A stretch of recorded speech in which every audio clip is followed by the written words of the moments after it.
जय हिंद दोस्तों। I hope आप सभी लोग अच्छे होंगे और अपने परीक्षा की तैयारी अच्छे से कर रहे होंगे। बच्चों, आज हम लोग इस वीडियो में हिंदी के वर्गमाला से कुछ इंपॉर्टेंट प्रश्नों की चर्चा करेंगे जो आपके प्रतियोगी परीक्षा के लिए काफ़ी ज़्यादा इंपॉर्टेंट होगा। बच्चों, ये वीडियो उनके लिए बहुत ज़्यादा इंपॉर्टेंट है जिनको वर्णमाला में कोई समस्या होगी, क्योंकि हमें नहीं लगता आपको इसको देखने के बाद आपको वर्णमाला में कोई समस्या होने वाली है। बच्चों, ये जो प्रश्न का संकलन हम लोग आपके सामने लेकर आए हैं, ये विगत वर्षों में किसी न किसी प्रश्न पत्र में ये प्रश्न जरूर पूछे गए हैं, इसलिए ये काफ़ी इंपॉर्टेंट प्रश्न है। बच्चों, आते हैं हम लोग अपने प्रश्नों पर, डायरेक्टली उनकी चर्चा करते हैं। सबसे पहला प्रश्न बच्चों हमारा क्या दे रखा है? ये कह रखा है कि जिनका उच्चारण ऊपर के दांतों पर जीभ लगने से होता है उन्हें हम क्या कहते हैं? बच्चों, ऐसे शब्द जिनका उच्चारण ऊपर के दांतों पर जीभ लगने से होता है उनको बच्चों जो दांत के ऊपर जीभ लगने से होता है उनको दंत कहते हैं। आप सब परिभाषा जानते होंगे, तो हम लोग क्या कहते हैं उनको? बच्चों, दंत कहते हैं। तो ऑप्शन नंबर ए इसका करेक्ट उत्तर हो जाएगा। आते हैं अपने अगले प्रश्न की ओर। बच्चों, ये प्रश्न जो है बच्चों वो यूपी टेट परीक्षा 2018 में पूछा भी गया है। ये प्रश्न है, आपसे कह रखा है कि निम्न में से ऊष्म व्यंजन कौन से हैं? बच्चों, दिए गए ऑप्शंस में से ऊष्म व्यंजन आपको बताने हैं, तो ऊष्म व्यंजन कौन से हैं इसमें बच्चों? तो सा, श और बड़ा सा, ये तीनों जो है बच्चों इसमें ऊष्म व्यंजन है। तो ऑप्शन नंबर ए इसका भी करेक्ट हो जाएगा। अगला प्रश्न आपसे पूछा है कि श ध्वनि का उच्चारण स्थान क्या है? बच्चों, जब आप स बोलते हो शा, तो आपको कहां से लगता है उसका उच्चारण हो रहा है? आप महसूस करते होगे कि वो तालु के जरिए बोला जाता है, तो इसका करेक्ट आंसर भी बच्चों तालु हो जाएगा। तो ऑप्शन नंबर ए इसका करेक्ट उत्तर हो जाएगा। आते हैं अपने अगले प्रश्न पर। बच्चों, ये पूछ रखा है रणा का उच्चारण स्थान क्या होता है? बच्चों, णा का जो उच्चारण स्थान है वो नासिक के होता है, क्योंकि णा जो है वो नासिक के जरिए बोला जाता है। तो ऑप्शन नंबर ए इसका करेक्ट उत्तर हो जाएगा। ये प्रश्न भी बच्चों यूपी टेट परीक्षा 2017 में पूछा गया है। अगला प्रश्न क्या है बच्चों? ये आपसे पूछ रखा है कि टा वर्ग में किस प्रकार के व्यंजन होते हैं? बच्चों, जो टा का वर्ग होता है उनमें मूर्धन प्रकार के व्यंजन होते हैं। तो मूर्धन किस ऑप्शन में आपको दे रखा है? ऑप्शन नंबर ए में दे रखा है। तो ऑप्शन नंबर ए इसका करेक्ट उत्तर हो जाएगा। आते हैं बच्चों अपने अगले प्रश्न की ओर। ये क्या कह रखा है? ये कह रखा है अर्धस्वर है। दिए गए ऑप्शंस में से बच्चों अर्धस्वर कौन से हैं? या वा है, ईऊ है, ऋषि शाह है, या फिर बच्चों ऋषि ला है। तो जो इसमें अर्धस्वर है बच्चों वो या और वा है। तो ऑप्शन नंबर ए इसका करेक्ट उत्तर हो जाएगा। अगला प्रश्न आपसे पूछ रखा है कि घा का उच्चारण स्थान कौन सा है? बच्चों, घा हम लोग किसके जरिए बोलते हैं? उसका उच्चारण कहाँ से करते हैं? कंठ से करते हैं, दंत से, या मूर्धा से, या फिर तालु से? तो बच्चों आप सभी को पता होगा जो घा आप बोलते हो तो वो कंठ के जरिए निकलता है। तो ऑप्शन नंबर ए इसका करेक्ट उत्तर हो जाएगा। आते हैं अपने अगले प्रश्न पर। बच्चों, ये आपसे पूछ रखा है कि जो शा ओटा है वो वर्ड किसके योग से बना है? तो किसके योग से बना है बच्चों? का और सा के योग से ये वर्ड बना है। तो ऑप्शन नंबर ए इसका करेक्ट उत्तर हो जाएगा। आते हैं अपने अगले प्रश्न पर। बच्चों, ये आपसे पूछ रखा है कि शाह और बड़ा सा के अंतर्गत आते हैं। तो जो शाह और बड़ा शाह के अंतर्गत आते हैं बच्चों उनको हम क्या कहते हैं? ऊष्म कहते हैं, स्पर्श कहते हैं, अंतस्थ कहते हैं, या फिर संयुक्त कहते हैं? तो क्या कहते हैं बच्चों? उनको ऊष्म कहते हैं। तो ऊष्म ऑप्शन नंबर ए में आपको दे रखा है, तो ऑप्शन नंबर ए इसका करेक्ट उत्तर हो जाएगा। आते हैं अपने अगले प्रश्न पर। बच्चों, अगला प्रश्न आपसे क्या पूछ रखा है? ये कह रखा है निम्नलिखित में से आघोष अल्प प्राण ध्वनि कौन सी है?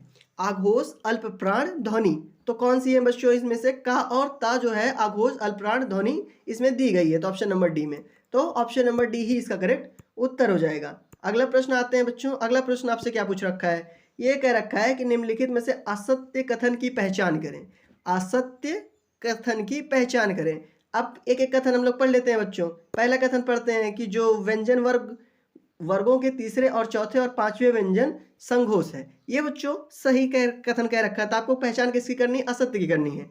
व्यंजन वर्गों के पहले और दूसरे व्यंजन अघोष होते हैं, ये भी कथन बच्चों सत्य दे रखा है। समस्त स्वर जो होते हैं वो घोष ध्वनियां होती हैं, ये भी बच्चों सही दे रखा है। मतलब ये तीनों सही दे रखा है। आखिरी आप पाओगे तो ये पूछ रखा है कि सभी विसर्ग सघोष है, ये बच्चों आपका सही दे रखा है, मतलब गलत दे रखा है। तो ऑप्शन नंबर डी ही इसका बच्चों करेक्ट आंसर हो जाएगा। ये बच्चों जो प्रश्न है ये उत्तर प्रदेश जेल वार्डन और फायरमैन परीक्षा 2020 में पूछा भी जा चुका है। आते हैं अपने अगले प्रश्न पर बच्चों। अगला प्रश्न इसमें क्या कह रखा है? ये कह रखा है कि निम्नलिखित व्यंजनों में से नासिक के व्यंजन हैं। बच्चों, आपको जो दे रखा है इसमें आपको कौन से व्यंजन बताना है? नासिक के व्यंजन बताना है। तो नासिक के व्यंजन कौन से हैं बच्चों? ये जो ना दिख रहा है आपको ना बच्चों, यही ना जो है वो नासिक के व्यंजन है इसमें से दिए गए ऑप्शंस में से। अगले प्रश्न पर आते हैं बच्चों। अगला प्रश्न आपका क्या दे रखा है, ये कह रखा है कि फा का उच्चारण स्थान है। बच्चों आप फा का उच्चारण स्थान कैसे पता लगाओगे? फा बोलो, फा बोलते वक्त आपको देखो उसमें क्या अनुभूति हो रही है। आप देखोगे कि जब फा बोल रहे हो तो उसमें आपके दो जो दंत हैं वो टकरा रहे होंगे। फा, फा मतलब बच्चों बोलने में जब उसका उच्चारण आप कर रहे हो तो फा बोलने पे बच्चों आपके दंत से टकरा रहे हैं, तो इसका करेक्ट ऑप्शन क्या हो जाएगा? दंत हो जाएगा। तो ऑप्शन नंबर सी बच्चों इसका करेक्ट उत्तर हो जाएगा। आते हैं अपने अगले प्रश्न पर। अगला प्रश्न इसमें से कह रखा है बच्चों, इनमें संयुक्त व्यंजन कौन सा है? संयुक्त व्यंजन कौन सा है? डा है, ई है, वाह है, वा ज्ञा है। बच्चों जो इसमें संयुक्त व्यंजन है वो ज्ञा है। ऑप्शन नंबर डी इसका करेक्ट उत्तर हो जाएगा। आई होप बच्चों आपको प्रश्न अच्छे से समझ में आ रहे होंगे। अगले प्रश्न पर आते हैं। ये आपसे पूछ रखा है कि हिंदी वर्णमाला में स्वरों की कुल संख्या कितनी है? बच्चों जो अपना हिंदी वर्णमाला है उनमें कुल स्वरों की संख्या 11 है। तो 11 किस ऑप्शन में है? तो ऑप्शन नंबर डी में 11 दे रखा है। तो बच्चों वही इसका करेक्ट आंसर हो जाएगा। अगला प्रश्न आपसे पूछ रखा है कि अनुनासिक का संबंध होता है। अनुनासिक का जो बच्चों संबंध है वो नाक और मुख से होता है। आप बच्चों इसको पढ़े होंगे जब हिंदी की क्लासेस ले रहे होंगे, तो नाक और मुख से जो बोला जाता है वो बच्चों अनुनासिक होता है। तो ऑप्शन नंबर ए इसका करेक्ट आंसर हो जाएगा। आते हैं बच्चों अपने अगले प्रश्न पर। अगला प्रश्न बोल रखा है आपसे कंठ ध्वनि का उदाहरण है। इनमें 4 वर्ड दे रखे हैं बच्चों और आपसे पूछ रखा है कि इनमें ऐसा कौन सा है जो कंठ ध्वनि का उदाहरण है। कौन है बच्चों? का जो है वो कंठ ध्वनि का उदाहरण है। तो ऑप्शन नंबर ए इसका करेक्ट उत्तर हो जाएगा। अगले प्रश्न पर आते हैं बच्चों। ये आपसे क्या पूछ रखा है? ये आपसे पूछ रखा है दंत अल्प प्राण अघोष वर्ण का उदाहरण है। तो बच्चों इनमें से कौन सा दंत अल्प प्राण अघोष का वर्ण का उदाहरण है? तो जो ता है बच्चों वो दंत अल्प प्राण अघोष वर्ण का उदाहरण है। तो ऑप्शन नंबर डी इसका करेक्ट उत्तर हो जाएगा। आते हैं बच्चों अपने अगले प्रश्न पर। इसमें पूछ रखा है कि निम्नलिखित में से अघोष महाप्राण ध्वनि है। इनमें से ऐसा कौन सा है बच्चों जो अघोष महाप्राण ध्वनि है? तो खा जो है बच्चों वो अघोष महाप्राण ध्वनि है। तो ऑप्शन नंबर ए इसका करेक्ट आंसर हो जाएगा। अगले प्रश्न पर आते हैं बच्चों। अगला प्रश्न आपसे कह रखा कि अंतस्थ व्यंजन कौन से हैं? तो बच्चों अंतस्थ व्यंजन जो है इनमें से या, रा, ला, वा है। तो ऑप्शन नंबर जो डी है वो करेक्ट आंसर हो जाएगा। आते हैं अपने अगले प्रश्न पर बच्चों। अगला प्रश्न आपसे पूछ रखा है किस समूह में सभी स्वर दीर्घ हैं? आपसे इसमें ऐसा समूह पूछ रहा है बच्चों जिसके सभी स्वर जो हैं वो दीर्घ हैं। तो कौन से हैं बच्चों? ई, ए, ओ, औ जो दे रखे हैं चारों बच्चों ऑप्शन नंबर ए में, ये पांचों स्वर जो हैं वो दीर्घ हैं। तो ऑप्शन नंबर ए ही इसका करेक्ट उत्तर हो जाएगा। अगले प्रश्न की चर्चा करते हैं बच्चों। अगला प्रश्न आपसे पूछ रखा है किस समूह को वर्णों का उच्चारण स्थान मूर्धा है? इनमें कौन सा ऐसा समूह है जिसका उच्चारण स्थान बच्चों मूर्धा है? तो जो ऑप्शन नंबर आप बी में देख रहे होंगे शा, ऋषि, टा, ठा, ये मूर्धा के उच्चारण स्थान है। तो ऑप्शन नंबर बी इसका करेक्ट उत्तर हो जाएगा। अगले प्रश्न पर आते हैं बच्चों। अगला प्रश्न आपसे पूछ रखा है कि निम्नलिखित में से कौन सा एक सुमेलित नहीं है? ऐसा कौन है बच्चों जो एक गलत है इसमें से, सुमेलित नहीं है? तो देखते हैं बच्चों। जो झा का उच्चारण स्थान तालु है, बिल्कुल है, ये सही है। खा का उच्चारण स्थान कंठ है, बिल्कुल है बच्चों, ये सही है। टा का उच्चारण दंत है बच्चों, टा दंत के जरिए नहीं बोला जाता है। तो ऑप्शन नंबर सी ही अपना करेक्ट उत्तर हो जाएगा क्योंकि इसमें गलत सुमेलित पूछा है। आते हैं बच्चों अपने अगले प्रश्न पर। अगला प्रश्न आपसे क्या कह रखा है? ये कह रखा है कि यारा लावा को कहते हैं। बच्चों जो यारा लावा होता है वो अंतस्थ व्यंजन होता है। तो ऑप्शन नंबर ए ही इसका करेक्ट आंसर है। आते हैं अपने अगले प्रश्न पर बच्चों। अगला प्रश्न क्या पूछ रखा है? कह रखा है कौन सी दो ध्वनियां को हम लोग अयोग्य वाह कहते हैं? ऐसी कौन सी जो दो ध्वनि है बच्चों जिनको हम लोग अयोग्य वाह कहते हैं? आपका ऑप्शन नंबर ए क्या है बच्चों? अनुस्वार और विसर्ग, अनुस्वर और विसर्ग, ह्रस्व स्वर और दीर्घ स्वर, अनुनासिक, निर्नुनासिक या फिर प्लुप्त और विसर्ग। इसका करेक्ट आंसर बच्चों क्या हो जाएगा? अनुस्वर और विसर्ग। ऑप्शन नंबर ए ही इसका करेक्ट उत्तर है। आते हैं अपने अगले प्रश्न पर बच्चों। अगला प्रश्न आपसे पूछ रखा है कि इनमें से किस वर्ग में उष्म ध्वनियां हैं? इसमें से कौन सा ऐसा वर्ग समूह है बच्चों जिसमें उष्म ध्वनियां हैं? तो कौन सा है बच्चों? आप देख रहे होंगे वाह तो पहले गलत क्योंकि समूह की बात किया है, ठीक। तो शा, शा, शाह बच्चों ये जो दे रखा है ये उष्म ध्वनियां का उदाहरण दे रखा है। आते हैं अपने अगले प्रश्न पर बच्चों। अगला प्रश्न आपसे पूछ रखा है कि इनमें से कौन सी ध्वनियां संयुक्त स्वर है? दिए गए ऑप्शंस में से बच्चों कौन सी ऐसी ध्वनियां दे रखी हैं जो संयुक्त स्वर के उदाहरण है? तो ए और औ जो है वो बच्चों संयुक्त स्वर के उदाहरण होते हैं। आते हैं अपने अगले प्रश्न पर बच्चों। अगला प्रश्न आपसे क्या पूछ रखा है? ये आपसे कह रखा है कि निम्नलिखित कौन सा वर्ण संयुक्त व्यंजन कहलाता है? निम्नलिखित में से बच्चों कौन सा वर्ण संयुक्त व्यंजन कहलाता है? तो आपके ऑप्शन दे रखे हैं ऋषि, निया, और डा और शा। तो बच्चों इसमें जो श्रा है वो संयुक्त व्यंजन का उदाहरण है, मतलब इसमें जो श्रा है वो वर्ण संयुक्त व्यंजन कहलाता है। तो ऑप्शन नंबर इसका डी करेक्ट आंसर हो जाएगा। अगले प्रश्न पर आते हैं बच्चों।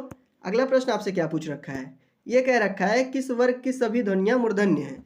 किस वर्ग की सभी ध्वनियां मूर्धन्य है? तो बच्चों दा, ई, दा, बा, ये जो दे रखा है ऑप्शन नंबर डी में, इसकी सभी ध्वनियां जो है वो मूर्धन्य है। आते हैं अपने अगले प्रश्न पर बच्चों। अगला प्रश्न आपसे क्या पूछ रखा है? ये आपसे कह रखा है कि एक शब्द में महाप्राण व्यंजनों का प्रयोग नहीं हुआ है। इनमें से ऐसा कौन सा शब्द है जिसमें महाप्राण व्यंजन का प्रयोग नहीं हुआ है? तो कौन सा है ऑप्शन बच्चों? जोगन जो है इनमें महाप्राण व्यंजन का प्रयोग नहीं हुआ। तो ऑप्शन नंबर डी इसका करेक्ट उत्तर हो जाएगा। आते हैं बच्चों अपने अगले प्रश्न पर।